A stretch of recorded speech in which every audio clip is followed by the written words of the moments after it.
Y además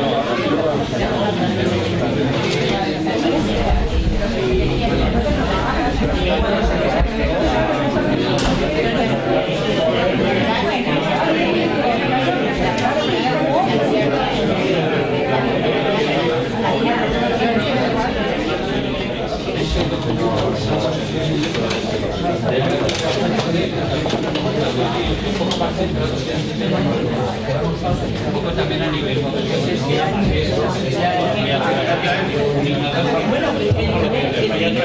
asociación de consumidores. Todo ayuda, todo.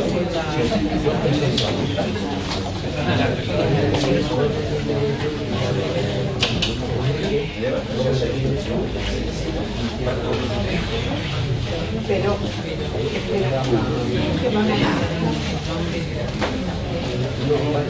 voy a hacer una introducción sobre el tema político, sobre por qué se ha hecho esta historia. Voy a intervenir un poco en la voy a dar los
Buenos días a todos. Vamos a realizar un acto con un enorme contenido emocional, porque el acto se refiere a las primeras denuncias que se hacen en Madrid que afectan a los deportados republicanos españoles. Somos descendientes, hemos sido 8 descendientes y 11 denuncias se han presentado ante el consulado argentino, que nos ha tratado de maravilla. Pero antes de nada quiero daros a conocer que ante nosotros se encuentra una persona muy especial, porque es una de las primeras querellantes, Ana García Holgado, Inés García Holgado, que nos honra con su presencia y a la que le agradecemos enormemente todo el esfuerzo que ha hecho. También recordar a Darío Silva, que desgraciadamente ahora ya no se encuentra con nosotros, pero también fue uno de los primeros querellantes. Es muy difícil manifestar brevemente la emoción que se siente siendo descendiente de un español que al final no tuvo patria y muere, como se decía, en los campos. Entró por la puerta, pero salió por la chimenea. Esa dureza, esa crueldad inexplicable que sucedió en esos momentos, nosotros tenemos la obligación moral, como dijeron ellos cuando los supervivientes del campo, de recordarlos permanentemente. Es un homenaje hacia ellos, pero también es una obligación ética y moral de que su memoria y su sacrificio por la democracia y por la libertad no quede en absoluto en el olvido. Este ha sido el acto que nosotros teníamos obligación de hacer. Nos han recibido en el consulado argentino enormemente, de una manera muy cordial, muy entrañable, muy acogedora.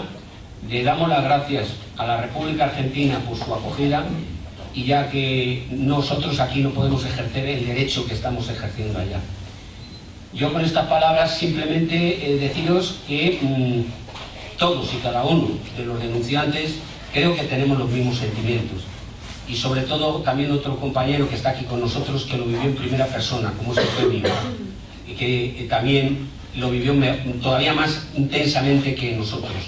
Por eso os damos las gracias a los asistentes que habéis acudido al acto, y voy a presentar sin más premura a los componentes de la mesa, que van a ir cada uno en un contexto. En primer lugar está Enrique Pastor, que es uno de los denunciantes y va a tratarnos del contexto político en el que nos vemos sometidos a presentar la demanda en Argentina. Después tenemos el enorme placer de, yo por lo menos, de haberme encontrado con una persona con un carisma y con un cariño y con un conocimiento exhaustivo, que es Ana Messuti. Ana Messuti no solamente es abogada que ha llevado todas este tipo de demandas y denuncias, sino que además es doctora por la Universidad de Salamanca, y eso es muy de agradecer el esfuerzo que está haciendo aquí en España para que nosotros podamos acceder a exigir la justicia que aquí no nos dan. Y también tenemos como ponente, casi no necesita presentación, como historiador y como conocedor exhaustivo y profundo de lo que ha ocurrido en los campos de concentración nazis, a Benito Bermejo. Así pues, sin más preámbulos, doy la palabra a Enrique Pastor para que explique el contexto del que hemos hablado. Muchas gracias, Miguel.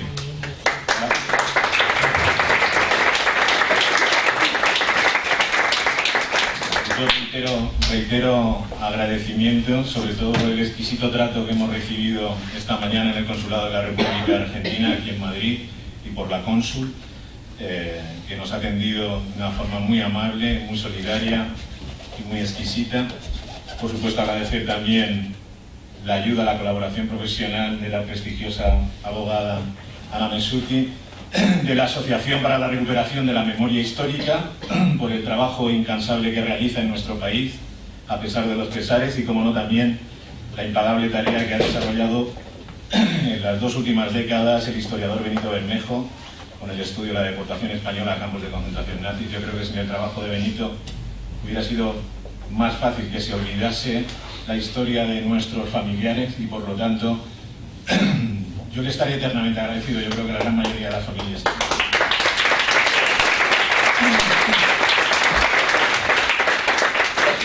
Soy nieto de deportado asesinado en Gusen. Estoy obsesionado con Gusen, por eso traigo el cartel.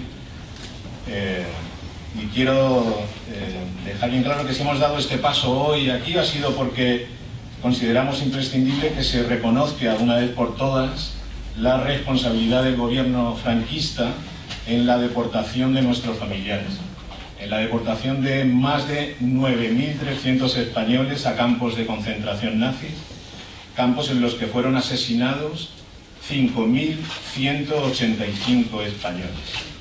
Cerca de 4.000, en concreto 3.959, fueron asesinados en el campo de concentración de Gusen. La gran mayoría de los españoles fueron asesinados en Gusen. Y sin embargo hay un absoluto desconocimiento en nuestro país sobre lo que allí pasó. Yo fui a visitarlo hace poco y la verdad es que da mucha vergüenza ver lo que queda de Gusen. Mauthausen sigue estando arriba de la colina y sigue estando todo el campo prácticamente intacto, pero Gusen, donde murieron la gran mayoría de nuestros familiares, da un poco de vergüenza verlo. La entrada principal es un chalet privado, lo que era el burdel de los nazis es una casa particular. El molino, que era conocido como el Pozo, donde murieron la gran mayoría de los españoles justo en las canteras, pertenece a los Porchaker, que es la empresa de piedra que está en la zona donde estaba el campo. Bueno, como digo, consideramos imprescindible que se reconozca una vez más la responsabilidad del gobierno franquista en la deportación de nuestros familiares. Alemania ya reconoció su responsabilidad, Francia también asumió su parte de responsabilidad, pero España sigue echando balones fuera y ocultando la verdad de lo sucedido, sin asumir un ápice de responsabilidad. Para los familiares de los deportados es humillante y vergonzoso la actitud que ha mantenido durante todo este tiempo el gobierno español, sea del color que sea. Y como Podrá aclararnos también Anna Messuti, la denegación de justicia sí está considerado delito, sobre todo cuando hablamos de genocidio y de crímenes de lesa humanidad. Y nosotros consideramos que efectivamente no se ha hecho justicia con nuestros familiares. Hay pruebas más que suficientes, como también podrá explicar el historiador Benito Bermejo, que demuestran la colaboración necesaria, la colaboración directa entre el régimen franquista y la Alemania nazi en este negro capítulo de nuestra historia reciente, de la historia reciente de España. Y los familiares de los deportados españoles a campos nazis no queremos ni dinero, ni venganza, ni abrir viejas heridas. Lo que queremos precisamente es todo lo contrario, es cerrarlas ya de una vez por todas. Solo aspiramos a que se conozca la verdad, exigimos justicia y reclamamos en la medida de lo posible la reparación de una parte del daño causado a nuestros seres queridos. Nuestros familiares fueron detenidos, hechos prisioneros, deportados, considerados apátridas, como decía Miguel, torturados, esclavizados y 5.185 de ellos exterminados por el mero hecho de ser españoles. Nosotros no queremos que algo así vuelva a suceder nunca más, y para que algo así no vuelva a suceder se hace imprescindible no olvidar. Por eso nos unimos a la querella argentina por eso hoy hemos dado ese paso y nos hemos unido a la querella argentina, porque vamos a buscar la verdad y la justicia, si es menester, hasta debajo de las piedras. Por eso, a través de la Asociación para la Recuperación de la Memoria Histórica, vamos a hacer un llamamiento al resto de familiares de deportados españoles a campos nazis para que se incorporen también a esta causa. En Galicia dieron ya el primer paso este mes de enero. Enhorabuena a nuestras hermanas y a nuestros hermanos galegos. Ahora lo hemos dado nosotros. Esperamos que para el mes de mayo, cuando se conmemore el 75 aniversario de la liberación de Gusen, de Mauthausen y de otros campos, se cuenten por cientos los familiares de españoles deportados que se hayan sumado a la querella argentina. Lamentamos mucho no encontrar amparo en la justicia española. Hoy me comentaba mi compañero Jesús Fuentes Pastor que ya denunciaron ante la Audiencia Nacional y rechazaron esa denuncia en la Audiencia Nacional. España no nos ofrece garantías de justicia, por lo tanto, vamos a seguir reclamándola, porque nadie va a impedir que sigamos exigiendo a las autoridades españolas verdad, justicia y reparación para todas y cada una de las personas, de los 9.300 españoles deportados a campos de concentración.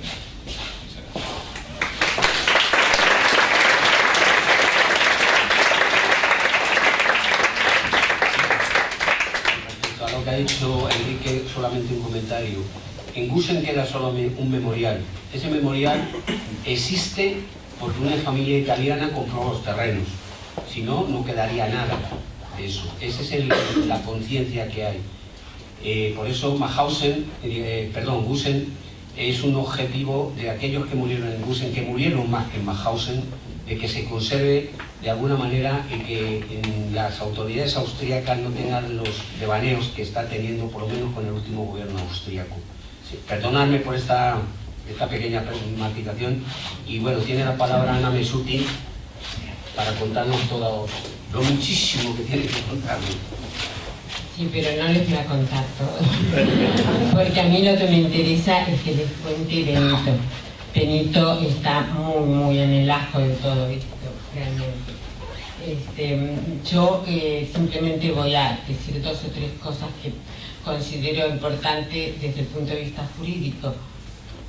Aclarar sobre todo porque denuncias y no querellas en algo tan grave como esto, y decirles la importancia que tiene esta iniciativa que fue tomada por la ARMH, la Asociación para la Recuperación de la Memoria Histórica, que todos sabemos que se dedican principalmente a las exhumaciones. No obstante, han tenido la amplitud de criterio para iniciar esta campaña, porque en realidad se trata de una campaña, dado que se ha hecho en Galicia y se hizo en Madrid y se seguirá haciendo en Madrid, porque seguramente hay más, tenemos certeza de que por lo menos 2 o 3 más hay familiares de víctimas directas. Y el asunto es ¿por qué denuncia y no querella? La querella requiere ciertos trámites que son mucho más engorrosos. Por ejemplo, el parentesco, probar el vínculo familiar. En la denuncia no se requiere que haya un vínculo familiar entre el denunciante y la víctima. En la querella se requiere el poder notarial. Y luego la querella pasa silenciosamente desde el despacho, en este caso del abogado que esté acá trabajando, en este caso estoy yo trabajando ahora, que lo pasa silenciosamente a través del correo privado al abogado Máximo Castés, que está en Buenos Aires, y lo pasa silenciosamente también al juzgado. ¿Por qué silenciosamente? Porque es así el trámite de la querella. En cambio, la denuncia, que es mucho más breve, que simplemente denunciar los hechos con el apoyo de la documentación de la que buenamente se disponga, porque no vamos a pedir lo que no se puede presentar, porque entonces nos convertimos en negadores de acceso a la justicia. También tenemos que facilitar todo lo que implique el acercamiento de la víctima a la justicia, de la víctima directa o indirecta. Y entonces el resultado de esto es que hay solamente en la causa argentina 3 querellantes sobre el tema de las muertes en los campos de concentración nazi. Solamente 3. Uno de ellos aquí presente, que fue la primera querellante, Elsa Osaba, y la que es, digamos, la luchadora infatigable por reivindicar este tema y ponerlo en el tablero de las autoridades en todos los lugares donde tiene que estar presente, y otras 2 personas. Ahora, esto es poquísima la proporción entre los que han muerto en estos, los que han sido asesinados, como ha dicho Enrique, y los que tendrían que estar presentes en la justicia. Y esto tratamos de remediarlo con este método, de presentarlo en denuncia. Está, digamos, infravalorado jurídicamente por el hecho de ser denuncia y no querella. No, porque en realidad se sabe por qué. Porque si dejamos como querella, no vamos a poder probar. No vamos a poder, es imposible que consiguieran cada persona los datos que necesitaba. Ahora, gracias al Instituto Bermejo, tenemos posibilidad de que se consigan todos esos datos, fecha de ingreso, tú contarás cómo los has conseguido los datos, que podemos presentar, saber la entrada y la salida y la muerte de cada uno de las víctimas. Y eso es fundamental. Es las veces en que el derecho requiere absolutamente de la historia. El derecho necesita, para decir la verdad jurídica, la verdad histórica. Entonces, por eso yo quiero dejarle la palabra a Benito, porque nos tiene que contar mucho más la historia de lo que tengo que contar. Les voy a leer 2 cosas importantes, porque para mí rigen todavía. La resolución de 39.1 de 12 de diciembre de 1946 de la Asamblea General de Naciones Unidas. De acuerdo con, lo conocerán, pero no está mal en esta reunión empezar con esto. De acuerdo con su origen, naturaleza, estructura y conducta general, el régimen de Franco es un régimen fascista basado en el modelo de la Alemania nazi de Hitler y la Italia fascista de Mussolini, y en su mayor parte establecido con resultado de la ayuda recibida de los mismos. O sea que aquí se declara la comunidad internacional representada por las Naciones Unidas, declara francamente una condena de este régimen. En la resolución 32.1 de 9 de febrero de 1946 ya había dicho la Asamblea General los motivos por los que no podía admitir en Naciones Unidas el ingreso de España. El actual gobierno español, el cual habiendo sido fundado con el apoyo de las potencias del eje, no posee, en vista de sus orígenes, su naturaleza, su historial y su íntima asociación con los estados agresores, que es lo que tenemos que demostrar con esta denuncia, las condiciones que justifiquen su admisión como miembro de Naciones Unidas. Lo que pasa es que esto, que es del 9 de febrero de 1946, está vigente hoy.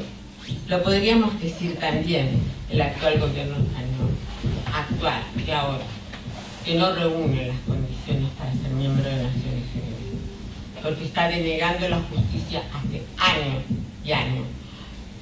Está impidiendo brindar la tutela judicial efectiva a través de otro juzgado como el argentino, porque no nos dejan actuar, pero en muchos casos no nos dejan actuar, ni siquiera en la embajada argentina, no sé, tendríamos que mirar todo eso, pero estamos realmente siendo obstaculizados en la administración de justicia. Ahora, también tenemos que pensar que a pesar de esas resoluciones, a pesar de que los recuerdan los españoles y Naciones Unidas, cuando se habla del Holocausto, los principales olvidados, ¿quiénes son? Los españoles. Cuando se habla de las víctimas del franquismo, también los principales olvidados son los exiliados españoles. Porque los exiliados se fueron, y entonces las víctimas a veces se enumeran solo las víctimas que han sido víctimas dentro de España. Y se olvidan totalmente que la República ha sido perseguida, como se titula en un valiosísimo libro que dice La República perseguida. Recordar a esas víctimas, tenerlas bien presentes, es esencial por dos motivos desde la perspectiva jurídica.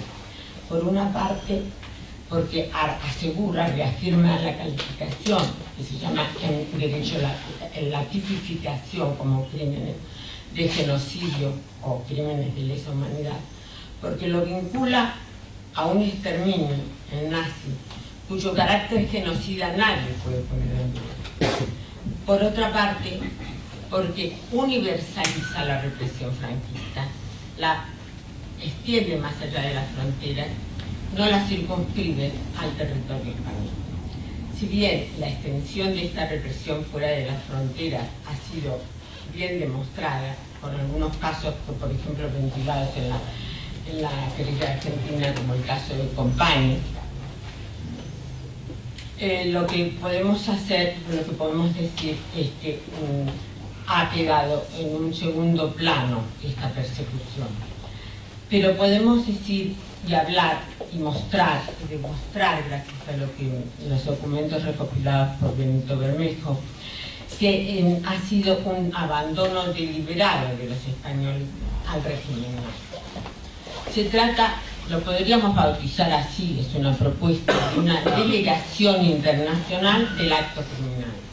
Es como si Franco, cuando dice no son españoles, son rojos, hubiera delegado en Hitler el acto criminal que de otro modo lo hubiera cometido aquí. Lo que pasa es que, claro, hay condiciones y condiciones de sufrimiento y de muerte. Vamos a ver, lo que tiene la obligación del Estado que tiene de proteger y amparar a los ciudadanos es una obligación totalmente incumplida. No cabe ninguna duda respecto a la calificación de los hechos. Le tendríamos que atribuir la misma calificación que al Holocausto.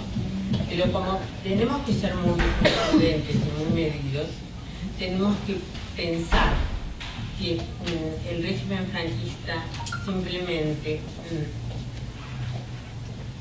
se ha valido de otro régimen igualmente represor, pero a una escala bastante más terrible, podemos decir. No hay palabras que lo puedan aclarar, que lo puedan decidir. Se ha valido de ese régimen para deshacerse de aquellos españoles cuyo retorno consideraba no conveniente.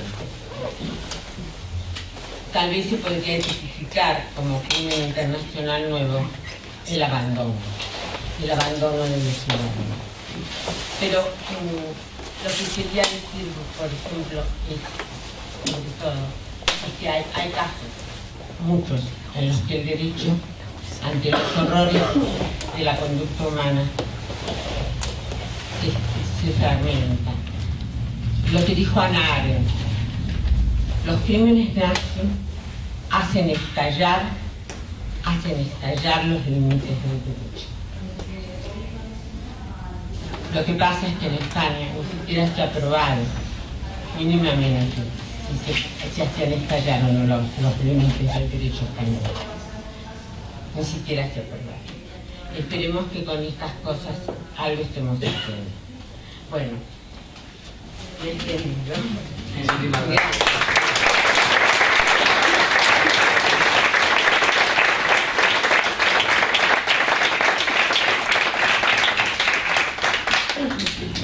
Bueno, pues tiene la palabra Benito Bermejo, después de la exposición que nos ha hecho tan extraordinaria Ana Mesuti. Tiene la palabra Benito Bermejo para que nos cuente todos los avatares como conocedor de los hechos que realmente estamos denunciando. Hola, buenos días. Y bueno, supongo que en cuanto a tiempo, que podemos hablar de todo. Sale de la casa. Sí, pues porque yo creo, bueno, después de haberos escuchado, ya eso me ayuda a aumentar un poco la cosa para no... Estamos en la sala húmeda y no precisamente para no irme por los cerros de la misma del mismo lugar, ¿no? O sea que voy a intentar ceñirme a las cuestiones principales. Pero la principal es qué pasó con este colectivo y qué circunstancias implican al Estado español. Conocéis un poco, yo creo que la mayor parte de vosotros conocéis bastante bien las líneas principales de este asunto.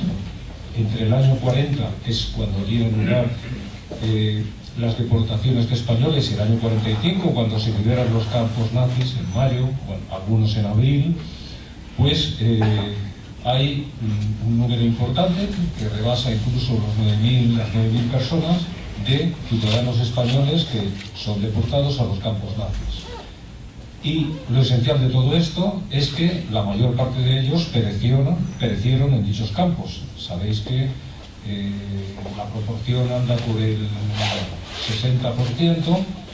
En el caso de Mauthausen, que es donde acabaron la mayor parte de ellos, pues ya ha mencionado Enrique Pastor las cifras. Estamos hablando de 2/3 partes de muertos en ese periodo. Y todavía se concentra más la cosa para Mauthausen. Estamos hablando de unos 7.000 y algunos cientos españoles y más de 5.000 muertos en ese mismo periodo. Pero hay algunos detalles que son importantes. Entre todas estas personas se encuentra, digamos, el perfil que predomina es el de hombre adulto, más bien joven, que había combatido en la guerra de España en favor del gobierno de la República y que ha pasado al final de la guerra, en febrero del 39, después de la caída de Barcelona, que ha pasado a Francia, y normalmente allí, para que el gobierno francés le permitiera permanecer en territorio francés y no verse obligado a volver a España, donde le hubiera esperado pues un futuro bastante incierto. Para que eso ocurriera, la mayor parte de ellos han optado por firmar un compromiso para prestar servicios al Estado, a la República Francesa en la defensa. Normalmente, para la mayor parte de ellos, esto no conllevó el tomar las armas, no entraron propiamente como militares, sino en un servicio que llamaban compañías de trabajadores extranjeros, en el cual pues se llevaban un uniforme antiguo, normalmente un uniforme de la guerra del 14, y prestaban principalmente trabajos de pico y pala. o de almacenaje, o de ayuda a los transportes militares, en fin. Solo una pequeña proporción de españoles sí que había optado por entrar propiamente en un compromiso militar, son los que entraron en la Legión extranjera francesa. Estamos hablando de unos cuantos cientos de ellos que ahí no hubo diferencia, terminaron después también en el campo de Mauthausen. Pero lo cierto es que ya sabéis que esto ocurre en el otoño del año 39, es decir, pocos meses después de haber entrado estas personas en Francia, y unos meses más tarde, cuando tiene lugar la gran ofensiva alemana y el hundimiento de las líneas francesas, las tropas de la Wehrmacht hacen prisioneros a un número importante que rebasa varios millones de personas, de soldados, en general soldados de la Francia, pero también de los otros países que tenían como aliados de Francia. Son prisioneros de guerra. Así las propias autoridades alemanas los consideran. No hay que olvidar que Alemania había firmado los convenios internacionales que establecían un trato, pautado, un trato normalizado para los prisioneros de guerra, que implicaba unas ciertas garantías. Alemania era firmante de esto, como eran la mayor parte de las potencias que combatieron en la guerra, de las potencias occidentales que combatieron en la guerra en contra de Alemania. Lo cierto es que para la mayor parte de estos prisioneros de guerra, Alemania sí que se atuvo lo general a lo previsto en esos convenios.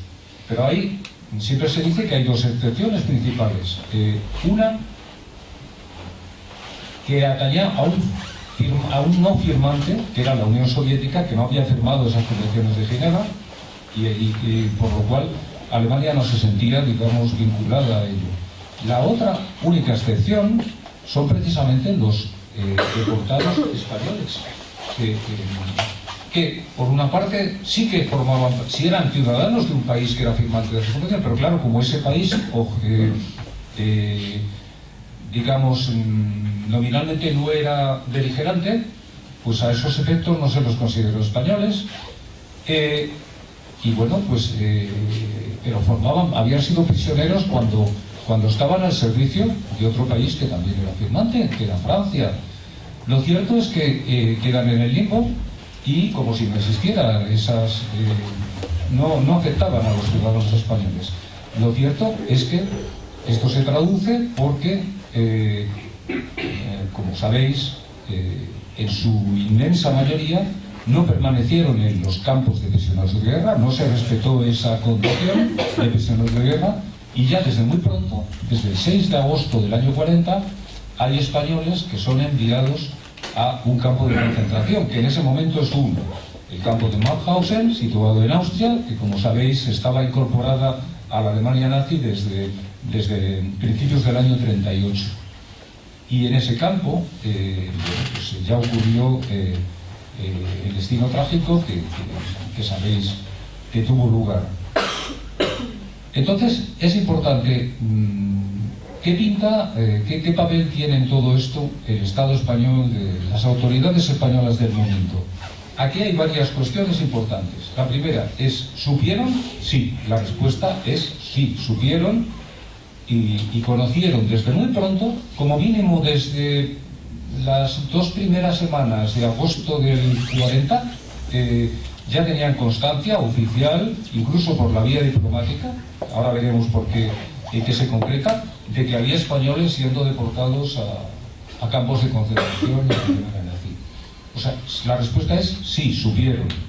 Y luego la cuestión es ¿qué han podido hacer o qué han hecho con respecto a ellos? ¿Han ejercido alguna labor de protección hacia estos ciudadanos españoles? La respuesta es, en lo esencial, no. O sea, hay una indiferencia, como mínimo una indiferencia. No podemos probar que haya una carta blanca explícita, no conocemos ese documento, si existe, pero nos consta que sabían y ante eso no hay una acción de protección hacia estos ciudadanos españoles. Importante todavía más es que cuando tenemos en cuenta quiénes eran estos españoles, porque lo cierto es que no se trata solo de ese perfil principal de hombres adultos y que han optado por prestar un servicio a Francia en la Guerra Mundial, sino que también había entre estos españoles niños, o sea, había hay que recordar que el español más joven que queda internado en el campo de Mauthausen fue Félix, que sepamos, era Félix Quesada Herrerías, que tenía en agosto del 40, cuando llega él con su familia a la estación de Mauthausen, en ese mismo tren en el que estaba Eufemio García, que está aquí con nosotros. Eufemio tenía entonces 6 años, pero justamente Félix Quesada cumplía el criterio que entonces siguieron los jefes del campo de Mauthausen, que se quedaron, digamos, dejaron allí internados a los mayores de 14 años. Félix Quesada era internado en el campo de Mauthausen. Hay que darse cuenta que Félix tiene 14 años en agosto del 40. Es decir, que tenía 10 años cuando empezó la guerra de España. Cuando él vivía en el Prat de Llobregat con su familia. Era de Almería, pero llevaban ya unos años emigrados al Prat de Llobregat. Y Félix entra con 14 años, pero tenía 10 años cuando empieza la guerra de España. Félix sobrevivió, pero hay otros de estos niños que llegaron a ese mismo tren de Angulema que no lo pudieron contar. Yo siempre pienso, y he puesto muchas veces la foto de uno de ellos, de Juan Carmona Rivera, que tiene 16 años cuando es asesinado. No físicamente en Mauthausen y tampoco en Gusen, donde había estado, sino que es conducido desde Gusen al castillo de Hatheim, y allí es uno de los gaseados en el castillo de Hatheim. De esos 451 españoles que son asesinados, ya no mueren como la mayor parte de los españoles que mueren en Mauthausen, en Gusen y en los otros campos, que digamos, perecieron como consecuencia del hambre y de las enfermedades y de los malos tratos, no, sino que directamente son asesinados, fijaos, mediante monóxido de carbono en una cámara de gas, en esas instalaciones, a los 16 años. Allí, entre otros españoles, entre esos 451 españoles, asesinan a Juan Carmona Rivera. Y su padre, Francisco Carmona Casillas, Juan Carmona Rivera era de Belmes, provincia de Córdoba, y su padre, Francisco Carmona Casillas, era de un pueblo de Extremadura, y muere con una diferencia de una semana con respecto a su hijo, una semana o 10 días con respecto a su hijo, en el campo de Gusen, pues como consecuencia de las circunstancias normales que predominaban allí. Sabéis que en Gusen, que es donde, como ha comentado Enrique, tiene lugar lo esencial del asesinato que concierne al campo de Mauthausen y a su constelación de centros de exterminio, bueno, pues en Gusen tiene lugar la principal, es el lugar de muerte de la mayor parte de estos españoles. Bueno, pues allí normalmente, una vez llegados pues era cuestión de pocas semanas o pocos meses el acabar muriendo, pues como consecuencia de ese triángulo que predomina en el campo de Mauthausen y otros campos también en aquel momento, que era, digamos, por una parte la alimentación insuficiente, no comían prácticamente más que una pequeña parte de lo que una persona normal necesita para mantenerse en vida. El segundo ángulo de ese triángulo sería el trabajo extenuante, o sea, la explotación llevada al extremo, pero con la intención de acabar con las fuerzas de la gente. Y el tercero, que no había ningún tipo de atención sanitaria, entonces normalmente esto llevaba a la eliminación de esas personas. En una, digamos, en una situación que los propios las propias autoridades alemanas que estaban a cargo de estos campos denominaron como, y no estamos inventando nada, es algo que aparece negro sobre blanco en sus papeles, lo denominaban en alemán Vernichtung durch Arbeit, o sea, exterminio por el trabajo. Esta era la denominación que ellos mismos utilizaron para las circunstancias que deberían de predominar en estos lugares. Bueno, pues esto efectivamente llegó a eso. Estamos hablando de un periodo, si os fijáis, la mayor parte de esto ocurre en el año 40, 41 y primera mitad del 42. Después ya la cosa cambia un poquito. Ya no predominó esa lógica del exterminio por el trabajo, sino que más bien tuvieron mucho más interés los responsables de estos campos en aprovechar el trabajo de los presos.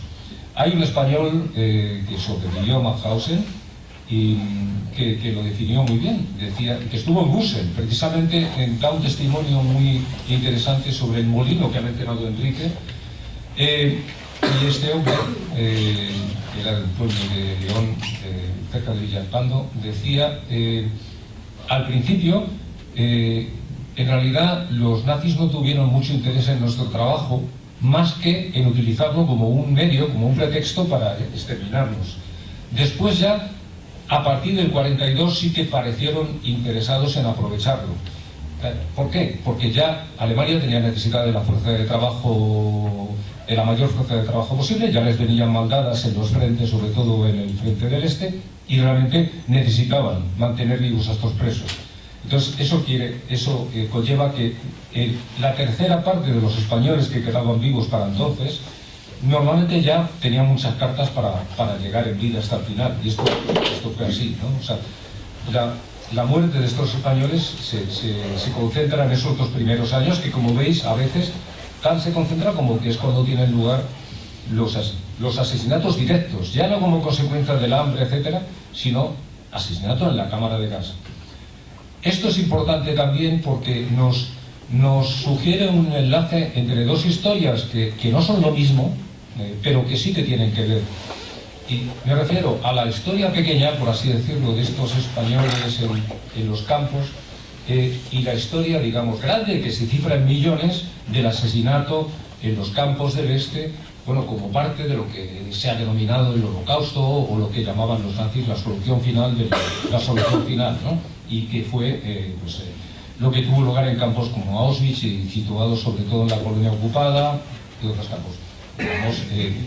Y ese enlace yo lo encuentro en que estos, por ejemplo, estos 451 españoles que son gaseados en Hatay, uno se pregunta ¿por qué?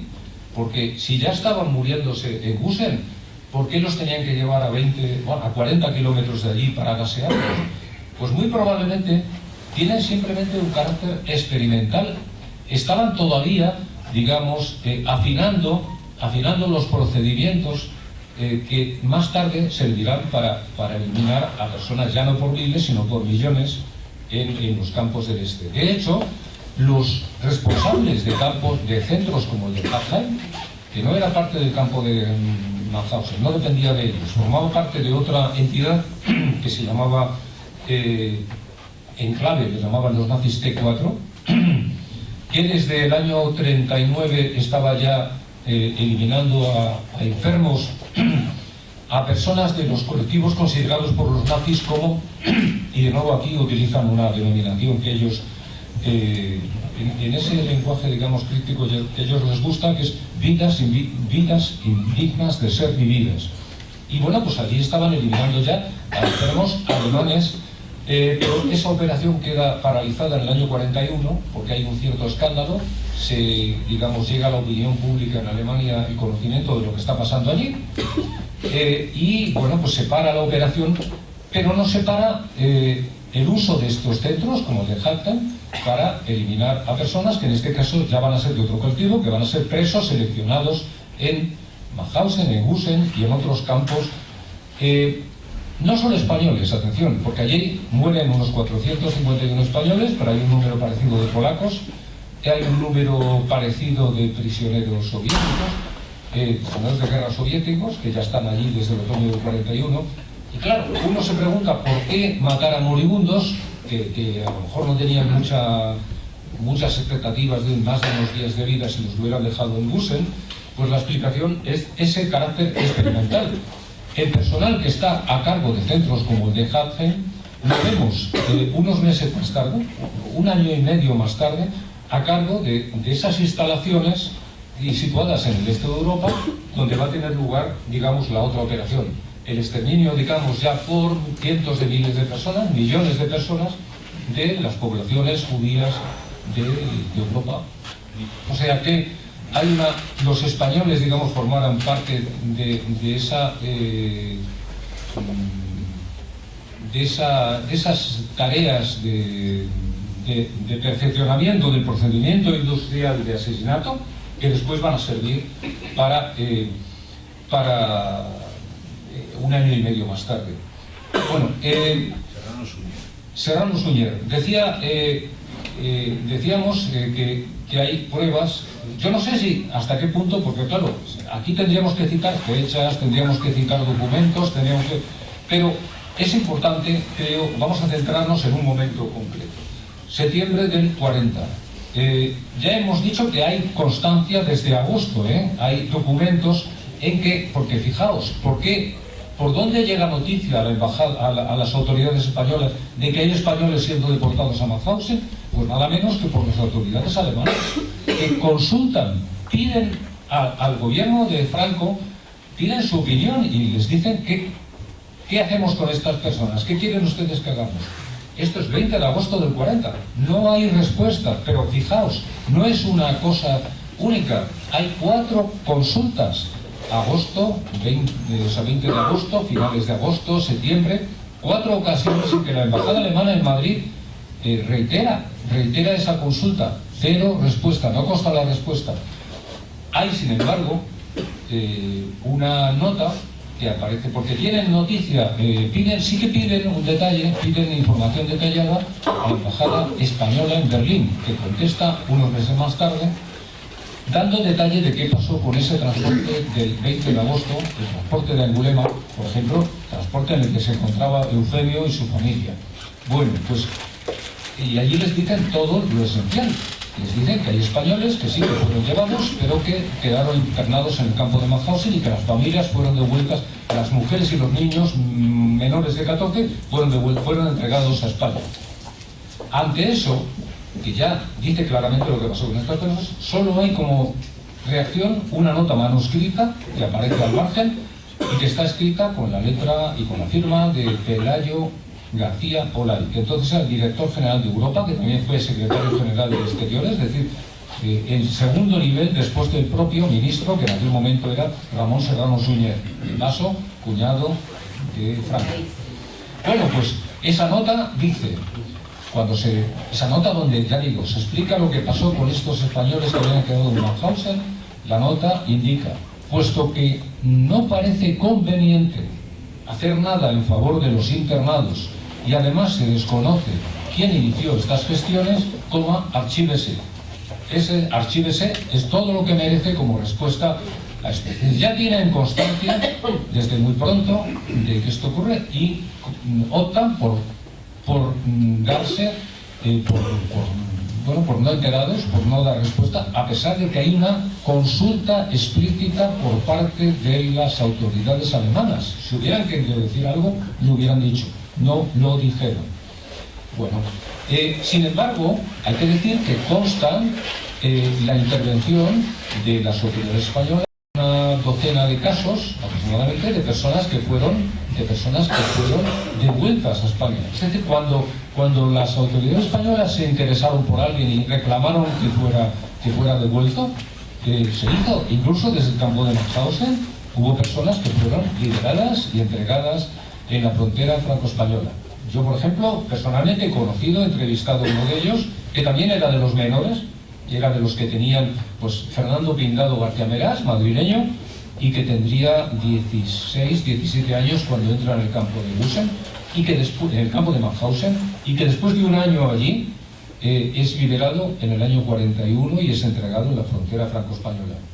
Él mismo tenía noticia de que fue liberado por intervención de un familiar suyo que consiguió, digamos, tuvo medios para que alguien del régimen se interesara por su familia, y así fue liberado, ya digo, después de un año en el campo de Mauthausen.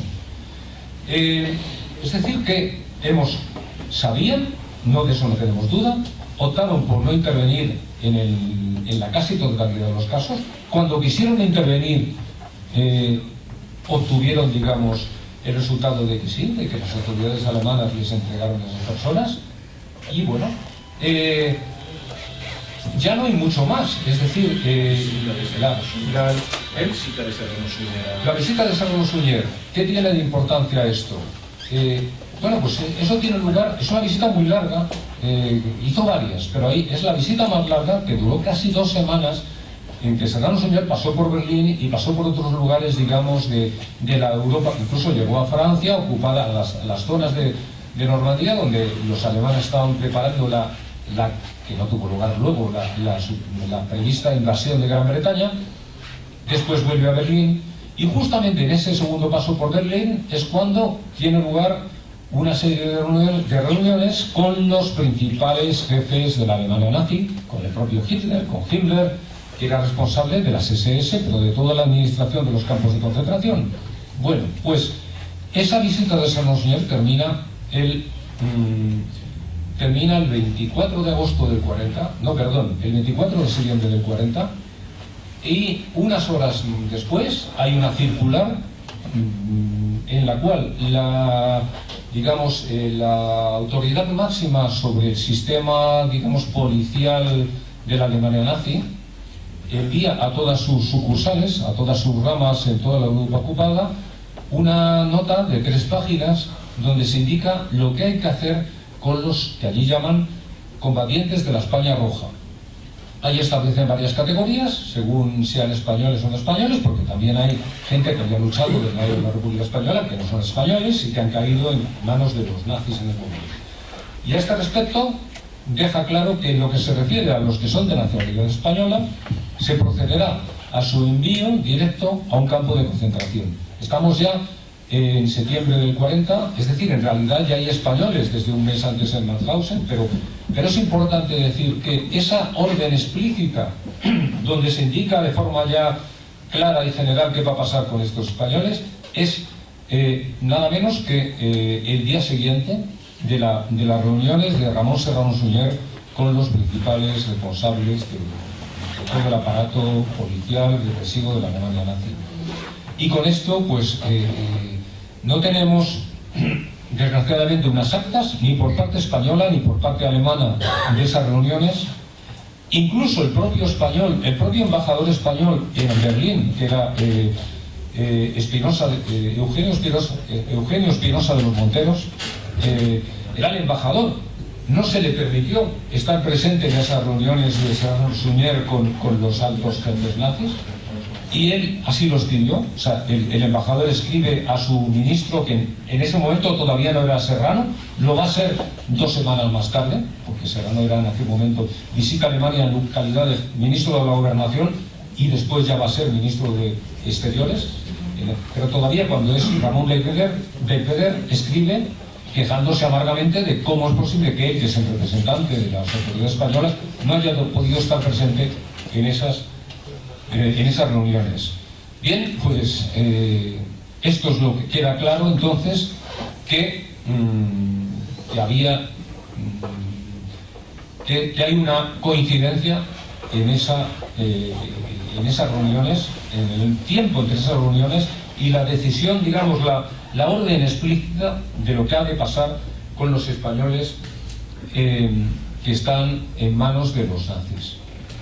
Y bueno, pues ya creo que habría algunos detalles más que podríamos ir repasando, pero creo que lo más esencial de esto está, yo creo, en esto. Supieron, ante ese conocimiento, optaron por no intervenir, dijeron archívese.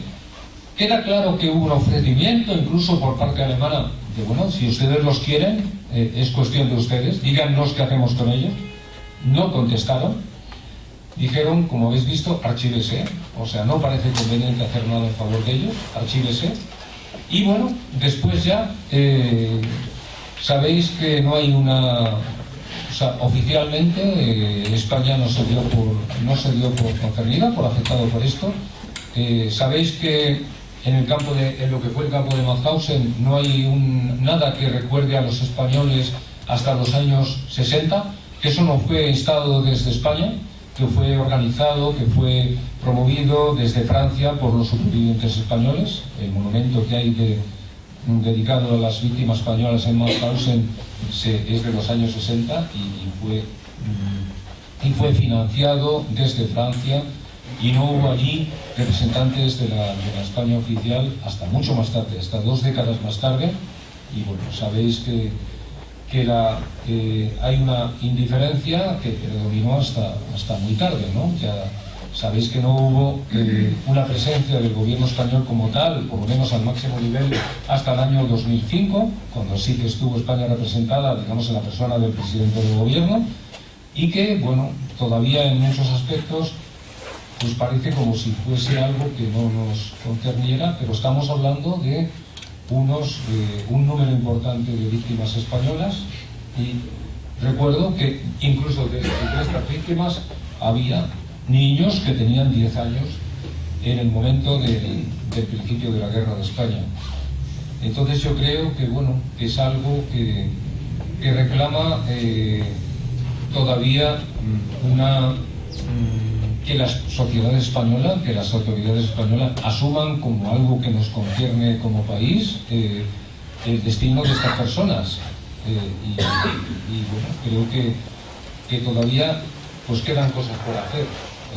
Espero que estas iniciativas pues sirvan para afianzar esto y para que exista pues alguna que se dé algún paso adelante en este camino. Y por mi parte, nada.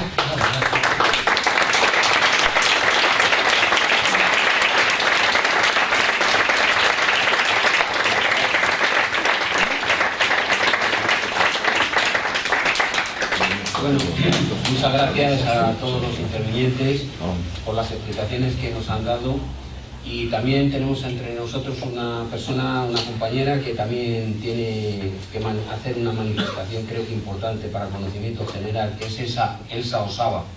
Si tienes, pues, cuando quieras. Bueno, pues lo que se ha comprobado una vez más es que el declarar es una liberación para los familiares, una liberación muy que se cumple hacia ese familiar que hemos podido conocer o no, que hemos podido conocer si era sobreviviente o no, pero que nos han hablado de él. Es una manera de alargar el dedo denunciador de lo que fue el franquismo y de sus compañeros de viaje que fueron los nazis, el patrio italiano, el portugués y las tropas moras, ¿no? Que Jaco Franco. Todo deportado fue a su vez también un exiliado, y ya en tierras francesas habían surgido los campos de concentración españoles, que hay que recordárselos a Francia. Los campos nazis, hablamos muchas veces, mi abuelo murió, mi tío no sobrevivió y eso. Pero una cosa muy importante que hay que mantener, que oigo muy pocas veces, el cómo. Habían 29 maneras de morir en los campos, y cada una de ellas más duras. Si ya el hecho de llegar a Mauthausen era bastante complicado durante todo el año, pero en invierno era muchísimo más, porque los grados de temperatura eran por debajo de los 35 grados. La nieve alta hasta las caderas. El hacer los 6 kilómetros de distancia de la estación hasta el fuerte era pasar por todo el campo, por todo el pueblo. Nunca un alemán, un austríaco puede decir no sabíamos. Los españoles pasaban por delante de sus casas. Terrible es el campo de Gusen, porque realmente eso fue el matadero de Mauthausen. Muchos de ellos se presentaron incluso voluntarios para irse a Gusen sin saber que eso iba a ser a peor. lo que queda de Gusen es cierto, es una cosa ridícula. Hay una casa, un chalet, que abren las ventanas, pues imaginaros, los dormitorios de vuestros hijos, se abren las ventanas y están sobre la incineradora, el lugar donde se incineraba esto y morían la última etapa de los cuerpos, ¿no? Yo no podría con eso, o sea, no podría tener mi familia, que en principio debería de ser feliz, sobre esa adicción. El campo trajo también muchos beneficios. El dueño del campo, es cierto que murió el 6 de junio del 51, ahorcado por uno de los juicios que se hizo a los magnates, a los jueces o médicos de los juicios de Nuremberg. Pero la familia de Oscar Paul, el dueño, es ahora una de las más ricas de Austria. El holocausto, sea de la nacionalidad que sea, ha traído beneficios. Y eso, hagamos comparación con los beneficios de nuestras familiares. El juicio de Nuremberg, eso también tuvo unos beneficios para los familiares de los jerarcas. Los hijos pudieron cambiar su apellido para que no fueran reconocidos. Fueron trasladados a otras ciudades para que no los persiguieran.